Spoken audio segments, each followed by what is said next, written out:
Movie की शुरुआत में बाप बेटी की जोड़ी ट्रोल पहाड़ी पे चढ़ाई कर रही है जो कि वेस्टर्न नॉर्वे में है।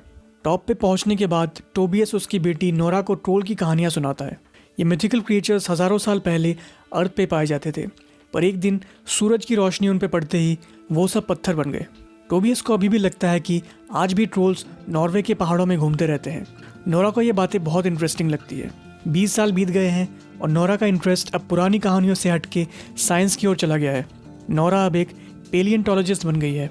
एक आर्कियोलॉजिकल साइट पे 6 महीने काम करने के बाद उसे एक अजीब सा फॉसिल मिलता है। वो अपने काम से बहुत खुश है और अपनी खुशी अपनी टीम के साथ सेलिब्रेट करती है। पास के ड्रोव माउंटेन में मेट्रो स्टेशन का काम बहुत तेज़ी से हो रहा है। सारे वर्कर्स ड्रिल करने में और एक्सप्लोसिव लगाने में बिजी है। इस बीच कुछ लोग इस कंस्ट्रक्शन का विरोध कर रहे हैं। वो चाहते हैं कि गवर्नमेंट इस प्रोजेक्ट को तुरंत रोक दे। इन लोगों की बात इग्नोर करते हुए चीफ इंजीनियर पहाड़ को एक्सप्लोसिव से उड़ा देता है। वो और उसके वर्कर्स अंदर जाके देखते हैं कि सब ठीक है कि नहीं, लेकिन अचानक अंदर से एक जानवर के दहाड़ने की आवाज़ आती है। कुछ देर बाद ज़मीन बुरी तरह हिलने लगती है और एक मिथिकल क्रिएचर ज़मीन के नीचे से ऊपर आने लगता है। वर्कर्स डर के दौड़ने लगते हैं, पर अब बहुत देर हो गई है और बाहर निकलने का रास्ता भी बंद हो गया है। कुछ देर बाद ही ये न्यूज़ ओस्लो में नॉर्वेजियन आर्मी के हेडक्वार्टर्स पहुंच जाती है। जनरल कंस्ट्रक्शन साइट पे एक प्लेन भेज के समझना चाहता है कि वहाँ एग्जैक्टली हुआ क्या। फिर वो ये खबर प्राइम मिनिस्टर तक पहुँचा देता है। कुछ देर बाद नॉर्वेजियन प्राइम मिनिस्टर और उसका एडवाइज़र एंड्रियस मिलिट्री बेस जाने लगते हैं। रास्ते में डिफेंस मिनिस्टर उन्हें अपडेट देता है कि इस हादसे में 50 लोग मारे गए हैं। फिर वो ग्राउंड की कुछ इमेजेस दिखाता है जिसमें एक बहुत बड़ा होल साफ नज़र आ रहा है। एंड्रियस कहता है कि ये किसी के पैरों के निशान जैसा लग रहा है। इस बीच नोरा अभी भी अपने कलीग्स के साथ अपनी खोज को सेलिब्रेट कर रही है। वो अपनी स्पीच देने आगे बढ़ती है और तभी एक मिलिट्री चॉपर वहाँ आ जाता है। एक फौजी निकल के उससे बताता है कि नोरा को प्राइम मिनिस्टर ने ओस्लो में तुरंत बुलाया है। बिना टाइम वेस्ट किए वो चॉपर में बैठती है और मिलिट्री बेस की ओर निकल जाती है। एंड्रियस नोरा को एक रूम में ले जाता है जहाँ पहले से मिलिट्री ऑफिसर्स मौजूद हैं। नोरा उनसे जानती है कि किस बात के लिए उसे बुलाया गया है। मिलिट्री वालों को लगता है कि ये सब गैस लीक के कारण हुआ होगा, पर नोरा को ऐसा नहीं लगता। वो इमेजेस देखने के बाद नोरा को लगता है कि ये किसी पौराणिक जानवर के पैर के निशान हो सकते हैं, पर ऑफिसर उसकी बात सुन के हंसने लगते हैं और ये मानने से इनकार कर देते हैं कि कोई जानवर इसके पीछे है। तभी सिगरेट, जो एक कंप्यूटर जीनियस है, अंदर आती है और कहती है कि उसे उस इंसिडेंट का एक वीडियो मिला है। जैसे ही वो वीडियो प्ले किया जाता है, उन्हें एक 150 फुट का क्रिएचर ड्रोव गुफाओं से बाहर आते हुए दिखता है। ये वीडियो देख उन्हें नोरा की बात पर भरोसा होने लगता है। दूर कहीं लेस्जा नाम की जगह में एक कपल चाय पी रहा है और तभी वो दूर में एक दहाड़ सुनते हैं। जल्दी ही उनका टेबल शेक करने लगता है और बर्तनें गिरने लगते हैं। उन्हें लगता है कि ये भूकंप की वजह से हो रहा है और बचने के लिए एक सेफ जगह चले जाते हैं। जब ज़मीन का हिलना बंद होता है तब वो बाहर आके देखते हैं कि उनका घर पूरी तरह बर्बाद हो गया है। दूसरी ओर नोरा प्राइम मिनिस्टर से कहती है कि वो इस चीज़ के बारे में और रिसर्च करेगी और इसका कारण पता करेगी। बाकी ऑफिसर्स भी इस बात से सहमत है और नोरा को उनकी टीम में शामिल कर लिया जाता है। कुछ देर बाद एंड्रियस नोरा से लेस्जा में हुए घटना के बारे में बताता है। फिर वो दोनों चॉपर से उस साइट पे जाने का प्लान करते हैं। वो हादसे की जगह पहुंच जाते हैं। उन्हें वहाँ कैप्टन क्रिस मिलते हैं जो वहाँ पे ऑपरेशन कमांड्स हैं। क्रिस दोनों को यहाँ हुए घटना के बारे में डिटेल में बताते हैं और कहते हैं कि वो क्रिएचर के निशान साउथ की ओर बढ़ते जा रहे हैं। उन लोगों ने पूरी जगह अच्छे से छान मारी है, पर उन्हें क्रिएचर कहीं नहीं मिला। कुछ देर बाद ये तीनों उस कपल से पूछताछ करते हैं जो उस घर में था। वाइफ कहती है कि उसने कुछ नहीं देखा, पर उसने एक अजीब दहाड़ने की आवाज़ सुनी थी। वो कहती है कि वो आवाज़ बहुत डरावनी थी, एक डायनासोर की आवाज़ जैसी। ये जानकारी नोरा के लिए काफ़ी नहीं है, इसलिए वो खुद आसपास कोई क्लू ढूंढने निकलती है। अचानक से उसे एक बदबू आती है जिसका पीछा करते करते नोरा एक बड़े से पैर के निशान तक पहुंच जाती है।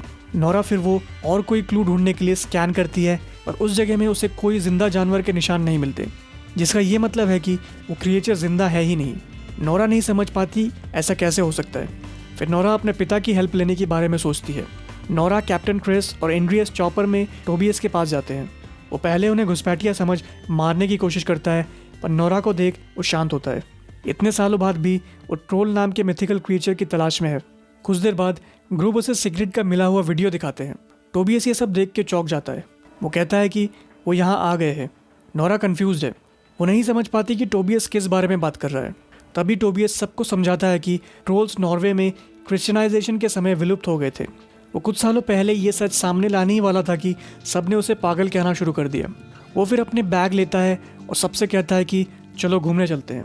नोरा और बाकी सब चॉपर में है और टोबियस उनको रास्ता दिखा रहा है। कुछ देर बाद वो टोबियस की बताई जगह उतर जाते हैं और टोबियस इधर उधर दौड़ के कुछ ढूंढने लगता है। वो देखता है कि ये जगह पूरी तरह बदल गई है।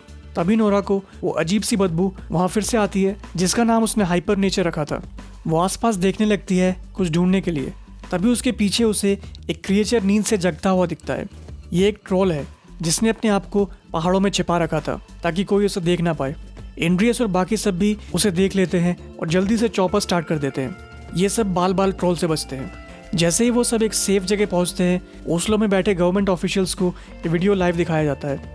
अब कोई इस बात से इनकार नहीं कर सकता कि ट्रोल असली नहीं है। कुछ देर बाद प्राइम मिनिस्टर एक आर्मी की टीम जमा करती है जिसे क्रिस लीड करेगा। कुछ देर बाद बहुत सारे जवान उस लोकेशन में पहुंच जाते हैं ट्रोल को मार गिराने के लिए। वो अपना पूरा जोर लगाते हैं पर ट्रोल को इससे कोई फर्क नहीं पड़ रहा। ट्रोल एक जवान को उठा के चबा लेता है। तभी टोबियस आगे आके उसे शांत करने की कोशिश करता है। ट्रोल शांत होता भी नजर आता है पर तभी एक दूसरी जवान की टीम आके ट्रोल पर अटैक करने लगती है। ट्रोल उन जवानों को पलट के कुचल देता है। उसकी पूंछ टोबियस को जाके लगती है और वो बुरी तरह जख्मी हो जाता है। वो मरने से पहले नोरा को कुछ समझाना चाहता है पर इससे पहले ही उसकी डेथ हो जाती है। उस रात नोरा रोते रोते अपने पिता के जर्नल्स पढ़ने लगती है, ये पता करने के लिए कि ट्रोल को कैसे रोका जा सकता है। नोरा को उसके पिता के नोट्स पढ़ के ये समझ आता है कि ट्रोल्स चर्च पर पत्थर फेंकते थे क्योंकि उन्हें वहाँ लगी बेल की आवाज़ पसंद नहीं थी। नोरा ये जानकारी ऑफिशियल्स को देती है और कहती है कि इस इन्फॉर्मेशन का यूज़ वो ट्रोल को रोकने के लिए कर सकते हैं। मिनिस्ट्री ऑफ डिफेंस एक पागल इंसान की जनरल का यूज़ करके आगे नहीं बढ़ना चाहती पर उनके पास और कोई चारा भी नहीं है। इसलिए प्राइम मिनिस्टर नोरा के प्लान के साथ आगे बढ़ने के लिए मान जाती है। अगले सीन में 4 मिलिट्री हेलीकॉप्टर्स जिनमें बेल्स लगे हुए हैं ट्रोल की तरफ बढ़ते हैं। ये प्लान कुछ देर तक काम करता है पर कुछ देर बाद ट्रोल को बेल्स की आवाज़ से कोई फ़र्क नहीं पड़ता और वो चॉपर्स को बर्बाद कर देता है। नोरा का ट्रोल को अटैक करने का आइडिया फेल होता दिखाई दे रहा है। तभी कुछ न्यूज़ चैनल वहाँ ये स्टोरी ब्रॉडकास्ट करने लगते हैं और पूरे देश में पैनिक का माहौल होने लगता है। कुछ देर बाद प्राइम मिनिस्टर टीवी पे लाइव जाके एक स्पीच देती है और सबको शांत करने की कोशिश करती है। वो पहले तो सबसे माफ़ी मांगती है और फिर उस स्टेट में इमरजेंसी का ऐलान कर देती है। वो ओस्लो और आसपास के लोगों को वहाँ से और किसी जगह चले जाने के लिए कहती है क्योंकि ट्रोल किसी वजह से उसी ओर जा रहा है। इस बीच नोरा का प्लान फेल होने के कारण उसे ट्रोल को पकड़ने वाली टीम से निकाल दिया जाता है। दूसरी तरफ एंड्रियस को पता चलता है कि गवर्नमेंट ओस्लो शहर को बॉम्ब से उड़ाने का प्लान करती है इस उम्मीद में कि वो ट्रोल को भी मार दे। एंड्रियस के पास ट्रोल को रोकने का एक आइडिया भी है पर उसकी बात सुनने में किसी को इंटरेस्ट नहीं, इसलिए वो रिजाइन कर देता है। नोरा और एंड्रियस हेडक्वार्टर्स छोड़ के निकल जाते हैं। खबर फैलते ही हज़ारों लोग शहर से बाहर जाने के लिए रास्ते में आ जाते हैं। नोरा और एंड्रियस भी उन लोगों के साथ निकल जाना चाहते हैं पर नोरा को एक बात अभी भी खाए जा रही है कि वो ट्रोल को रोक नहीं पाई। इसलिए वो अपने पिता के जर्नल में फिर से देखती है और उसे एक क्लू मिल जाता है।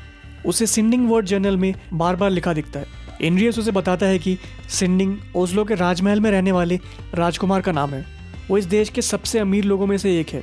ये सुन के नोरा एंड्रियस को कार घुमाने के लिए कहती है और राजमहल की ओर जाने के लिए कहती है। उसे लगता है कि वहीं पे उसे ट्रोल को रोकने का क्लू मिलेगा। कुछ देर बाद वो वहाँ पहुँच जाते हैं और वहाँ उन्हें रिकार्ड सिंडिंग मिलता है जो कि उनका वेट कर रहा था। फिर रिकार्ड उन्हें अंदर ले जाता है और उन्हें नॉर्वे के ट्रोल्स की सच्चाई बताता है। उन्हें पता चलता है कि टोबियस सब कुछ सच बता रहा था। हज़ारों साल पहले ट्रोल्स ओस्लो में ही रहते थे।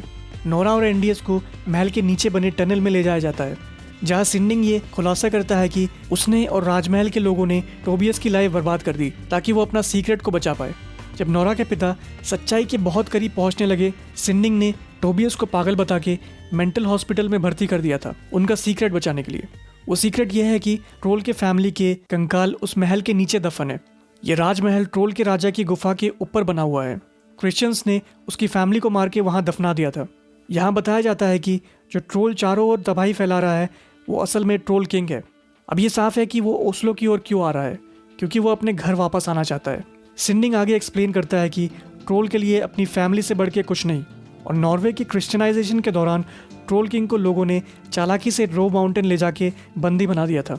जब वर्कर्स ने ड्रोव माउंटेन में एक्सप्लोजिव्स का यूज़ किया, ट्रोल किंग फ्री हो गया और अब वो अपने बच्चों से मिलने ओस्लो वापस आ रहा है। नोरा और एंड्रियस ये सब जान के चौंक जाते हैं। वो ट्रोल की फैमिली के कंकाल को देख और डर जाते हैं। वो जैसे ही अपनी यूवी लाइट हड्डियों पे मारती है तो वो जलने लगते हैं। नोरा को समझ आता है कि ट्रोल्स यूवी लाइट नहीं झेल पाते। फिर वो ट्रोल को पकड़ने का एक प्लान बनाती है। नोरा सिंडिंग को उनकी एक कार यूज़ करने की परमिशन मांगती है। सिंडिंग उसे रानी की फेवरेट पिकअप ट्रक देता है।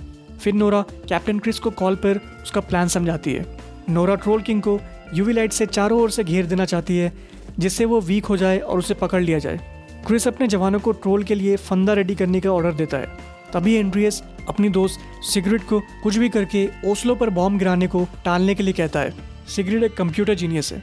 वो फाइटर प्लेन्स को हैक कर लेती है और उन्हें ट्रोल किंग पर बॉम्ब फेंकने से रोक देती है। ये देख एंड्रियस और नोरा अपने प्लान को एक्शन में लाने लग जाते हैं। वो पहले उनके ट्रक के पीछे से कपड़ा हटाते हैं जहाँ पे ट्रोल किंग के बेटे का स्कल रखा हुआ है जो उन्हें राजमहल से मिला था। जैसे ही ट्रोल किंग उसे देखता है वो अपनी गाड़ी यूवी लाइट्स के ट्रैप की ओर ले जाने लगते हैं। कुछ देर बाद ट्रोल गलती से उसके बेटे का स्कल गिरा देता है और वो टूट जाता है। फिर उसका ध्यान नोरा और एंड्रियस की ओर जाता है और वो उन्हें मज़ा चखाना चाहता है। इस बीच मिलिट्री बेस पे सिगरेट को सिस्टम हैक करने के लिए पकड़ लिया जाता है, पर आखिरकार जनरल प्लेन्स को नीचे बुला लेता है क्योंकि ट्रोल के आसपास अभी भी आम लोग घूम रहे हैं। दूसरी ओर नोरा और एंड्रियस ट्रोल को कैसे भी करके यूवी लाइट्स की जगह ले आते हैं। बिना कोई टाइम वेस्ट किए मिलिट्री की गाड़ियाँ उसे घेर लेती है और उस पर यूवी लाइट्स मारने लगती है। नोरा का ये प्लान काम आता है। ट्रोल सबको कमज़ोर होता दिखाई देता है। इसे देख नोरा को बहुत बुरा फील होता है, इसलिए वो जाके लाइट्स बंद कर देती है और ट्रोल को बचाने की कोशिश करती है। वो ट्रोल को पहाड़ों में लौट जाने का रिक्वेस्ट करती है, पर अब बहुत देर हो गई है। ट्रोल किंग ज़मीन पे आ गिरता है और अपनी आखिरी सांसें लेने लगता है। नोरा के छूने के कुछ देर बाद ही वो पूरी तरह पत्थर बन जाता है। सब ये देख खुश है कि ट्रोल अब उन्हें परेशान नहीं करेगा, लेकिन नोरा को अभी भी शक है कि नॉर्वे के माउंटेन्स में और भी ट्रोल्स हो सकते हैं। नोरा इस पहाड़ का नाम टोबियस पत्थर रख देती है। फाइनल सीन में ड्रोव माउंटेन दिखाया जाता है। अचानक से पत्थर हिलने लगते हैं और एक और ट्रोल अपनी नींद से उठता दिखाया जाता है।